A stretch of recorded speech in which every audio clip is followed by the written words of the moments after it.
Hey everyone, Tin Man here, back with some more Dota Underlords. Going to be playing in some ranked standard mode here.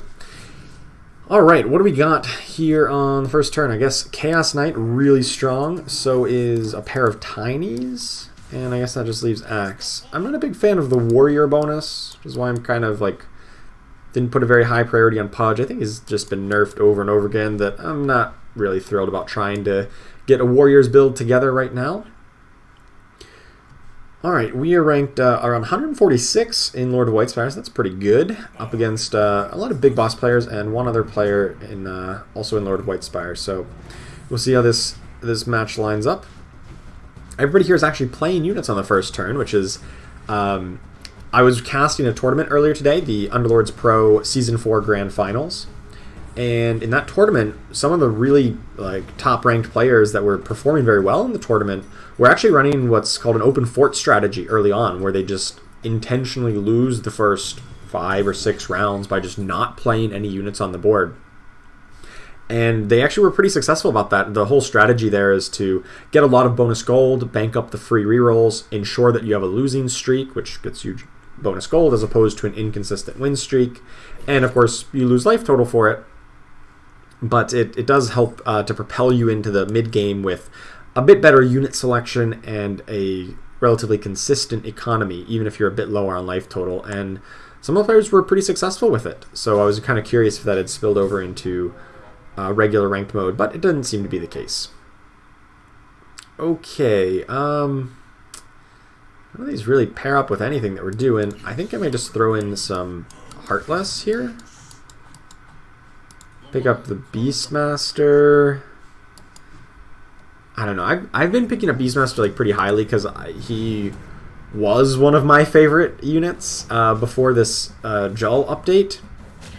But it may be I should maybe put a lower priority on him. I'm not positive. He feels like he's gotten weaker comparatively, so I don't know what the deal is with that.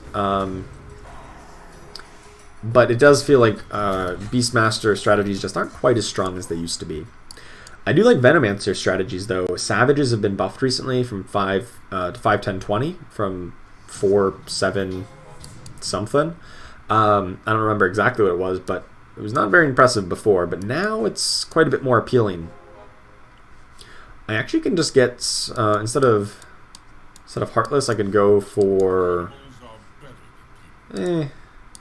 I'm actually not going to go for anything different here. I'm just going to pick up our pairs. I guess I don't have a pair of Tusk, but still, I got a lot of pairs on the board. And we'll just wait to see what comes of it. I actually kind of like having double demons. This way, when Chaos Knight does his first thing, he gets double damage rather than just plus 50%, because there's 2 demons. And then he can hit a little bit harder. And then eventually, when Shadow Demon gets his cast, he also does tons of damage. Unfortunately, he cast it on the Shadow Shaman. Or I think it would have been a little bit better on this Clockwork, who has the bonus armor. So he would be the higher priority target to hit with the magic damage. But of course, you can't control that because that's the whole point of an auto battler. Anyway, after the round here, we pick up the Tusk. Just buy him directly to the board. I guess the Bounty Hunter too, but not thrilled about that. Been getting less and less excited about Scrappies recently, so that's why I'm not thrilled about that concept. Yeah, I'm just going to sell him off. I actually might just sell off these Beastmasters. I know they're okay, but I need to grab the interest, and I've been getting less and less enthused with Beastmasters as this new kind of rotation sets in. Should have moved that Chainmail over to the Tiny because he has a higher health total than Chaos Knight, and so would take better advantage of the bonus armor. Rather, you get to apply it to a higher health total, so it's kind of more useful that way. Doesn't end up mattering. Still win. Tiny just takes his good old time to walk forward and does his toss, but he gets there eventually, and we get the win. Let's pick up this Enchantress, the Shadow Shaman. Use our free reroll. There's a Veno, Tusk, and another Shadow Shaman. Don't think we're really going to go towards mages here, but could definitely go towards a Savage-ish build. This may just be better now than what we had. Maybe we don't need the Axe. Probably don't need the Axe. Bat Rider's pretty good. I I think what I'm going to do is going to level up. I'm going to put in the Chaos Knight again, sell off X, sell off these guys, still stay at 10 gold. And then hopefully we can hit some of these guys up to 2-star. Probably can get rid of these Heartless. I guess maybe we could even go Knights. As weird as that sounds, that probably is not a great strat.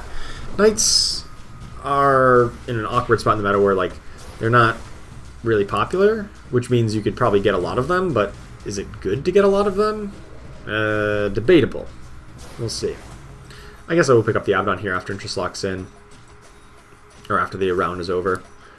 Ooh, big time contract on that axe. That is really powerful. As he had a lot of bonus attack damage at the end there. I thought we'd be pretty strong on that turn, but did not turn out to be the case. So, lots of pairs here. Hopefully we can get some of them completed and give us a bit better sense of direction. Although I do like the idea of Warlock builds. They're quite strong against the popular Scrappy builds. Hand of Midas and Desolator are both great items. I think Hand of Midas is just a touch better this early on. If I was picking up something on round 10, maybe the Hand of Midas or the Desolator is better, but the chance to get some bonus gold this early on would just be really good to snowball your position. I'm actually going to ditch out of this idea of Knights, and actually I'll just play Warriors here. I do lose a little bit of interest for it, but I think I'm okay with that. Free reroll. I guess I could have done the free reroll already. Oh well. I probably should have. I was too busy thinking, and if I decided to keep my interest, then it makes sense to not use the reroll. But if I was going to buy a warrior, then I probably should have done that first. But we do pick up the Shadow Shaman, which gives us a Druid, which might obsolete the Enchantress here. If we just want to run Treant plus Shadow Shaman as kind of a pair here for some Druid bonus and a 2-star Treant Protector. Like, I feel like I don't need to tell you, but 2-star Treant Protector is really strong. I guess it is a 2-star Slardar. So 2-star Slardar is probably better than the Venno. And other than that, maybe this isn't a Legion Commander build. I just want to sell for interest, and I can sell these Enchantresses as well. It's maybe like a 4 Savage build, though. I can get Venomancer, Lone Druid, Sand King, Bristleback. There's like some really good late game ones. Bristleback in particular is very powerful. In the tournament I was casting earlier today, that there was a couple like double Bristleback builds that were just, they were just demolishing people.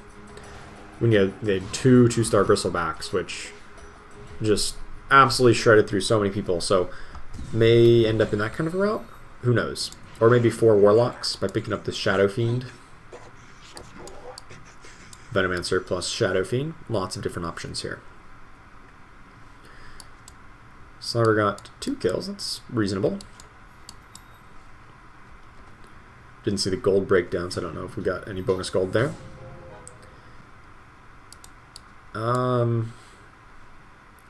Batrider would be a nice one to get the troll bonus, but at this point I might just want like Witch Doctor or something. And I'm just thinking about my gold income here, so maybe I could have sold Tusk instead.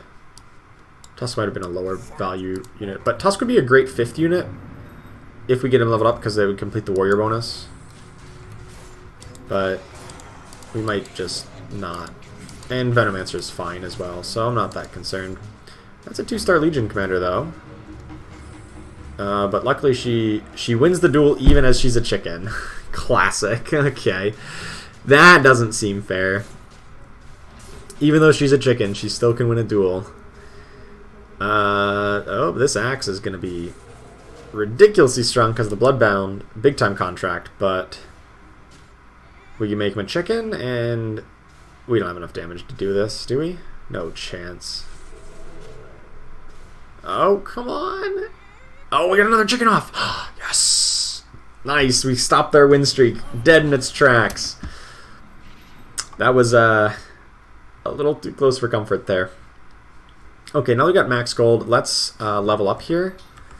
to 5, put the Venomancer in, gives us scaled. Or is it better to put in the Tusk for Warrior? Or is it better to do both? I got a win streak. I like being aggressive with gold. Sure. This completes so many alliances. We just skip level 5. Level 5 is overrated. So go straight from 4 to 6. We get so many alliances. Hopefully keep this win streak going, because I mean, if we just level up twice and we lose, like, couldn't have done too much better than that to try to keep a win streak going. So, and win streaks are very valuable, so I'm okay with this. And the baseline gold that you get every turn is pretty high, so it's really not missing out on too terribly much gold from everybody else. So things are looking good here. I don't think I want to stick with the warrior bonus forever.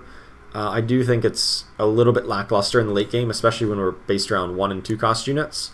I almost accidentally clicked Healing Tank Gel before even considering my options, which would have been bad, but I've been a big fan of support damage Hobgin. I think it's really strong, especially in a Savage build, because Let's Go Crazy will give your whole board bonus attack speed, which is obviously the most important stat if you're going for Savages, which just want lots of attack speed to ramp up their attack damage bonus. So let's just wait on this. There's no reason to do anything here. I do want to keep Shadow Fiends, because I think like 4 Savage, 4 Warlocks is kind of a good combo. And Shadow Fiend is probably the best Warlock. And Scout on here, there's a couple people doing something similar. But there's no mages really in sight. There's one Assassin player, though, that kind of scares me. Actually, they really scare me. They got 4 2-stars on their bench. That Assassin's player. Oh, my. Wonder what they're up to. Why are they running 4 2-stars on the bench? Alright, then. That's a little concerning. But in any case, we'll pick up the Dragon Knight. Not really interested in IO. I think we eventually replace like Shadow Shaman with a Lone Druid and go Lone Druid Treant Protector in the late game. If we want 2 Druids and then get another Savage. We do get a Mask of Madness, which that's really good on something like Venomancer. Yeah, he doesn't cast his Venomous Scale, but massive attack speed bonus is really good to ramp up that Savage stacks. And move him inside here a little bit. And there's a Shadow Fiend. I can't quite afford to put him in just now on this turn. But we can probably do it next turn. Or in 2 turns, rather, when we level up again. To 7. That'll give us Demon and Warlock bonus, so that, well, Venomancer won't really be casting too terribly often to trigger the Warlock bonus, but it'll still be pretty good. And it's really nice for Venomancer to just heal himself up, stack this up so quickly, and then, of course, he wants attack speed when he's stacked up quickly, and just, like, look at how powerful this guy is, and he's healing, and just, whew, does everything you want. Alright, let's pick up Venomancer. Don't think Enchantress where we want to be. It's going to be, like, Veno, Sand King, Lone Druid, Bristleback. Maybe, probably not Shadow Shaman.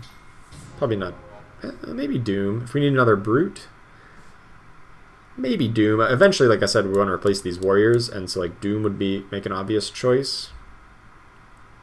Actually, he might make an obvious choice right now. No, wait. No, wait a second. I'll wait till next round till we level up. And then we put in... You can just throw in the Shadow Fiend. I was thinking like replace Tusk Tiny with Doom Shadow Fiend for Brutes instead of Warriors. But it's not the highest priority here. Yeah, so my opponent was running Damage and Essex, which has Enthrall, and they tried to Enthrall the starter. It just didn't do anything. I'm not a big fan of Damage and Essex with Enthrall. I just feel like it's an ultimate that just might not do anything when it gets cast. And I just don't want like my ultimate ability to potentially have a fail state like that, where it just doesn't do anything. So I'm not a big fan of it. Still holding this Dragon Knight just because I think Dragon Knight's like one of the best units in the game right now. I don't know if he really fits into anything that we're doing in this game, but if I just randomly get him to 2-star, then I'll be pretty happy to try to find a way to run him, because he is just so powerful at 2-star. But as it currently stands, this build is just running people right over. We just completed a win streak. I didn't even realize we were about to complete a win streak. But yeah, it's been very powerful. And we're still running 1-star Tusk, 1-star Treant. But other than that, we've got really good lineup. Looking to, assuming we don't get these guys to 2-star, looking to replace them with something a bit more impactful, like the Doom, Lone Druid. Unfortunately, Slarder kind of wants to stay in here just because we want scaled, but I don't even know. There's no mages, so I don't even care that much about scaled. Oh, there's somebody else going for savages, but they don't have the hobby and Let's Go Crazy. They have Happy Hour Jull, which is not quite as ideal. I guess it can work, but definitely Let's Go Crazy Hobby is preferred. Tusk actually wins the duel because he was about to die, and then the Warlock Alliance just healed him right back up to full, so that was awesome. Do I want 4 Warlocks? If so, it would probably be Alchemist plus Disruptor, assuming we're going to cut the Shadow Shaman, so I don't need Trolls for Witch Doctor. And Alchemist Disruptor are just like the best 2 anyway. I think that's the plan. Just thinking about leveling up here. I'm aggressive. I like leveling. Cost me what, 2 gold to like continue ensuring that we're gonna win. I know it's not we're not continuing a win streak, but like we're trying to start a new one because we just completed our old streak. And also the advantage of doing this level up is it deals a lot more damage to the opponents. Not just like, it's not like just one more unit. Oh, I added in a Doom, and Doom deals 2 damage when he survives because he's a 4-cost unit. That got recently changed in the patch. But also just like the fact that you have an additional unit means that you win harder and faster, which means the rest of your guys don't die. So like it's not just like, oh, I just added 1 unit and this 1 unit deals additional damage to the opponent. It's really like I added this 1 unit, and instead of a narrow victory where I win by 1 unit, I win by 10 units. Okay, maybe not 10, but 8. Like almost all my guys survived just because I had 1 extra guy, and because he can split the damage up, he can heal up, he can kill off a target. It really kind of snowballs in a way that's not obvious. I love Skullmasher, especially if we can get attack speed, which we get attack speed with the Hopkin Let's Go Crazy. Sven is an interesting option, assuming we want to replace Slarder. So like replace Tusk Tiny Slarder with Sven plus 2 Warlocks. I mean, Sven's going to be better than Slarder in the long run. Question is about Dragon Knight, which is going to be another human knight. If I want to also grab more dragons. Oh, that's a 3-star Ember Spirit. Okay, remember when I said I was scared about that person who had all the 2 stars on the bench? This is them, and now I'm scared. Because also I deal a lot of healing, and their Ember Spirit does not let me heal.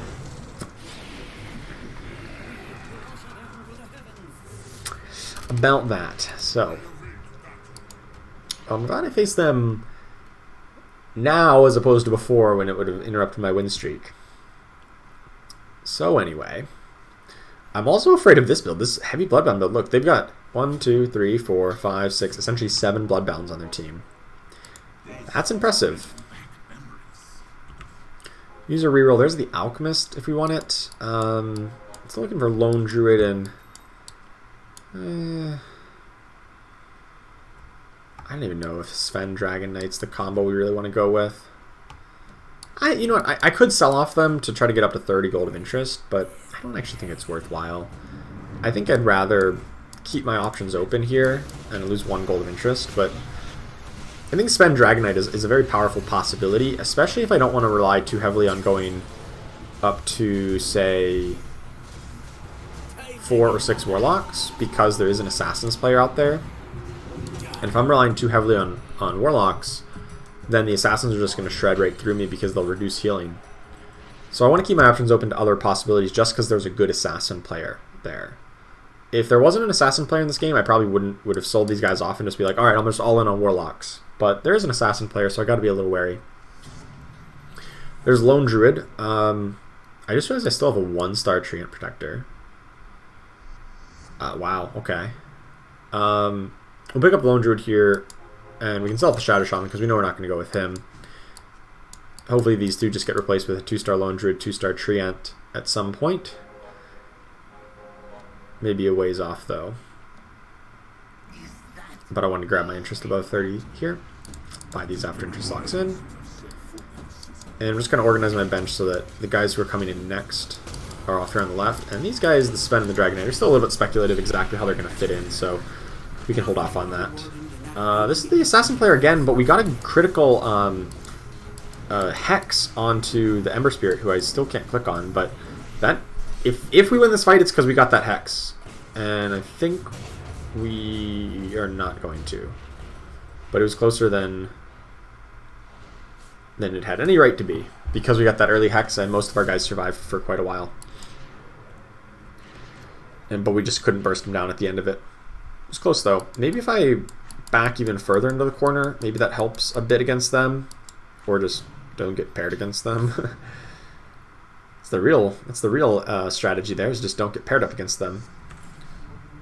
There's a Disruptor, so there's all of our Warlocks. So how would I make the swap from here? It'd be just Tusk Tiny for Lone Druid Alchemist, Disruptor.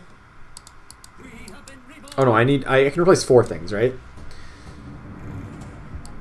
Lone Druid Alchemist, Disruptor, and then these Knights just like don't fit in. I guess I'm not completely opposed to these Knights not fitting in. I just have to hope somebody else can deal with the Assassin player. Because if I go to 4 Warlocks, I might not be able to deal with them. Still looking for a Bristleback as well as a 4th Savage.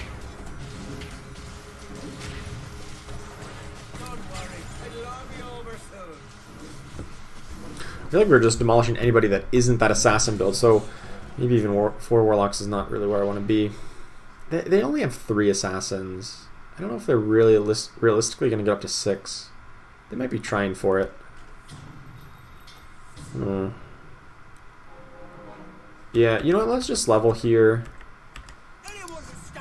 Get these guys in. Can I get the Disruptor in? Yeah, over the Doom. There we go. And now we're just gonna... Now, we wanted to level up before rerolling too terribly much, because I wanted to max out my tier 4 unit odds and increase the ace odds a little bit. Try to find a 2-star Disruptor. 3-star Snapfire. We're a little stacked up for that 3-star Snapfire. But hopefully our Warlock healing will be good enough. It's looking like it. Nice. Disruptor was like so close to dead, and now he's back to full HP. Veno. Nope. So close. So very close, and they complete their streak. Sorry, we're still at 68 life. Pretty healthy. The Assassins player's on a good win streak. They've got a 3-star Clockwork.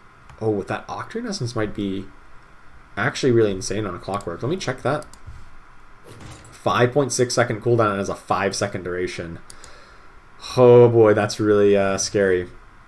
These items are not really what I want. I don't really need a Yule Scepter, I don't think. Maybe it's fine on the Disruptor to get rid of somebody who jumps in on him. Nothing here. Use our free reroll. Still nothing. Once again, I'm really just waiting for some upgrades. The Lone Druid, the Doom, the Treant to replace these warriors. So far it's been not really forthcoming here. Oh, I guess there's a 6 Savage player that we kind of want to get knocked out here to free up some of those Savages back into the pool for us, but I'm really not thrilled about the warriors I'm still playing, because most of them are 1-cost warriors, which are just a little low impact.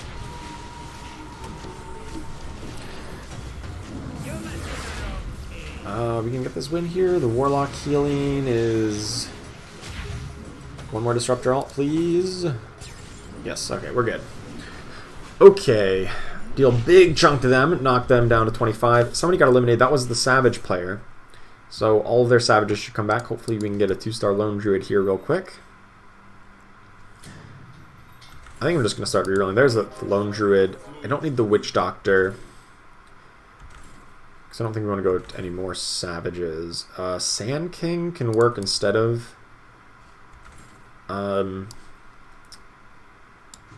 sorry, instead of Disruptor. Sorry, not Disruptor. I'm just saying words here.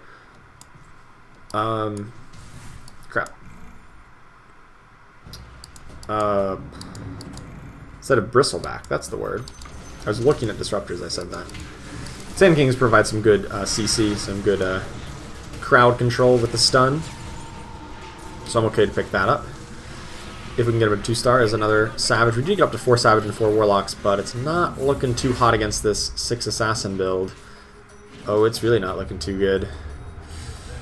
Ooh, 17. Okay, well, when you get a 3-star Ember Spirit who has Eye of Scotty, basically slowing my entire board when it gets going, it's a little painful here. There's a Doom and a Sand King. Okay, so Doom can go in over the Slardar, right? We didn't need Slardar.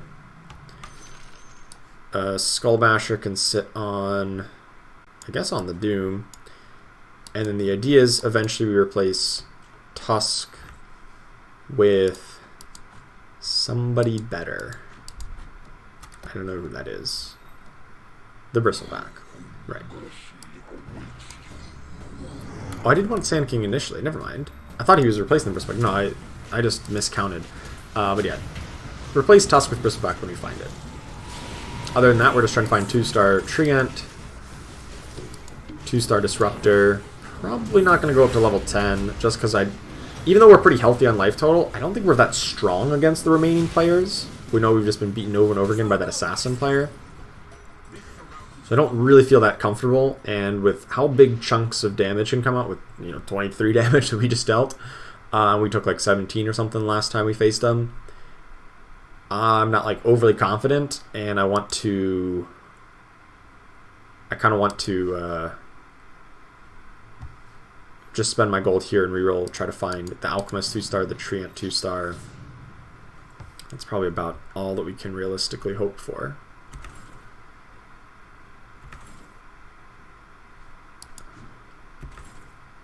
There's Alchemist. There's Alchemist. Perfect.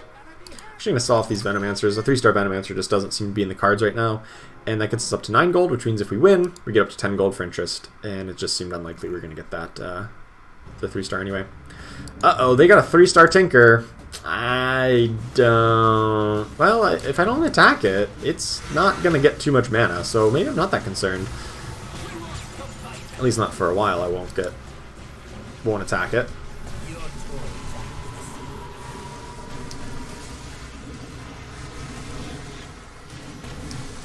You gonna get this? No. Very close, but not quite enough. This Viper really survived at 38 HP. The unfortunate part is that the other two players, the Assassin and that Scrappy player, are very, very evenly matched. And that's unfortunate because I just want one of them to eliminate the other so we can like lock in second place. That's really my goal here. Ooh, is a Void Spirit good? The problem is there's an Assassin player. I'm just like, Warlocks are just not doing it. Maybe they do it better than Savages, though. Get up to 6 Warlocks. Maybe. Be better against this build, for sure. The 6 Warlocks as opposed to, like, the Doom. I could replace, like, Doom and Tusk with 2 more Warlocks. Yeah, maybe don't want to replace Tusk. Yeah, maybe I could.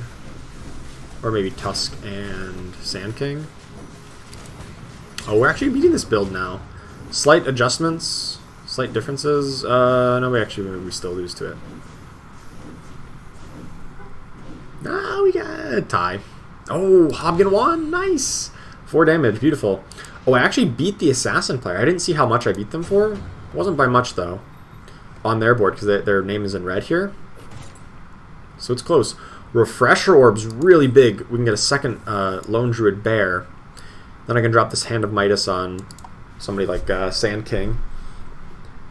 I guess he doesn't get too many kills. But, oh well. Maybe in the Shadow Fiend. Well, let's use Radios. Finally got the Treant.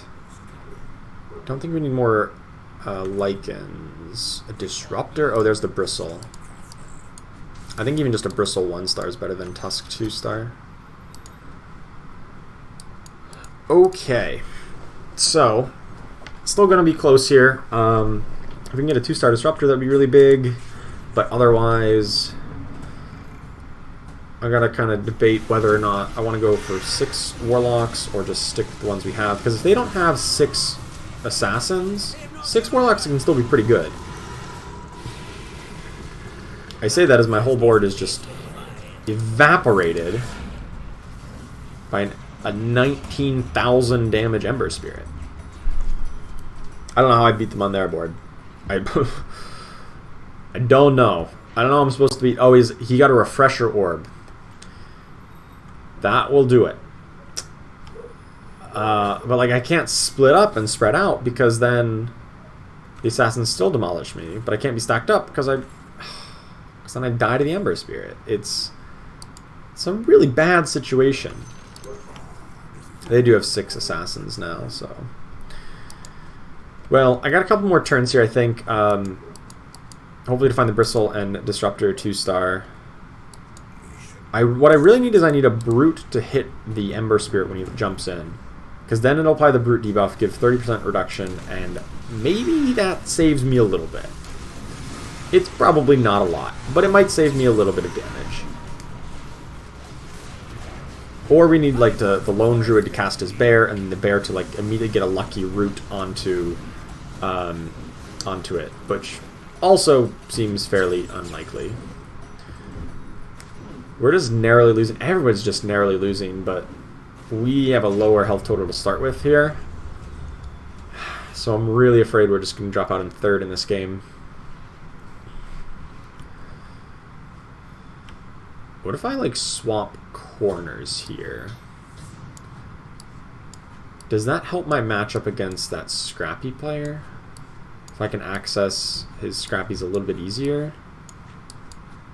I think it might. We don't need more Dooms. We just need... I mean, at this point, I maybe could have gotten Doom 3-star, but... Sure, I guess I'll pick it up. I really didn't think we need more Dooms, because I'm like, I don't have enough gold to do that, and they just kept on coming. I think maybe this other side might help us against these Scrappy players. We get quicker access to their important units, and I think just the geometry of the fights plays out in our favor a little bit better. Yeah. So this helped a bit. Oh well, we doomed their 3-star Tinker. That's really why we won this fight if we win, is we doomed the 3-star Tinker. And then Venomancer is plus 500 damage. Nice. Alright, so to get the win there. So it's even-ish. There's a very clear top 3 here.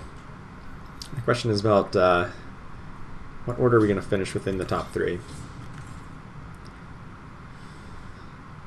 Sure. Buy more Dooms. In reality, I want Bristleback and Disruptor more than Dooms, but... Beggars, choosers. Pick one. I also want to put Treant Protector a little bit more exposed on the side here, because Sand King dashes away with his ult, and Treant Protector just stands there. And what happened was the Lone Druid made the bear, but then it got caught for a little bit, and that was bad. Our board's not gone yet, so that's nice. Oh, we did doom the Ember Spirit. We might just knock him out here. Oh, this would be insane. Did we just high roll the crap out of this game? I think we did. Do we knock him out? We do knock him out. Nice. Oh my goodness, that was insane. We just doomed the Ember Spirit, who was easily going to just like one-shot our whole board. I'm like, why isn't our board gone yet? We hit doom on Ember Spirit. Wow. That's luck. That is like just pure luck right there. And I am all for it. Okay, so we did lose to the opponent on their board, but now we don't need to be quite as like stacked by any means to try to bait out the assassins here. So I want to stay a bit more spread such that the opposing... We're both running Hobgon support, so the Explosivo stuns, And I don't want to be quite as stacked to let those stuns go crazy on us, you know. So this way we are a bit more spread, and the Explosivo doesn't do nearly as much. That was a bad Explosivo from us, but whatever. Fortunately, our Venomancer just got immediately demolished, but it's now our whole board versus the Tinker, and that means he gets Explosivo stunned, and then Disruptored, and then deaded. Oh boy. Killing off that Assassin player really lets us open up this formation and dramatically improves our odds against this last opponent. That's really impactful. So, what else do we want? A Butterfly is just a really good item. Just a really good item on like Bristleback. They picked a Diffusal Blade, which lets them burn mana. I gotta scout out exactly where they placed that. Alright, since we're down to kind of like last time, we didn't get too many more Dooms. I just want to reroll, try to find these Disruptors. Their Diffusal Blade is going on their Sniper. They do not have the Deadeye bonus, so I don't really know who that's going to hit. It's probably like one of the worst options too for it, but whatever.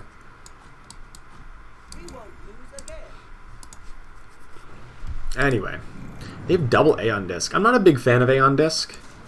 I just don't think it does enough for you. Like, it's kind of cool, but it feels like it doesn't do a whole lot for you. It's just a cool effect. It's not necessarily a good effect, if you know what I mean. Uh-oh. Lose this one, but just narrowly. I don't think the Diffusal Blade really made too much of an impact there. If I can hit a 2-star Disruptor, we'll probably win. Our Disruptor hit a really bad target as well. Our Disruptor hit their backline Sniper, who was... or their backline Tinker, who was really isolated off to the side there. Come on, give me this Disruptor. This game's gone on long enough for me to still have a 1-star Ace.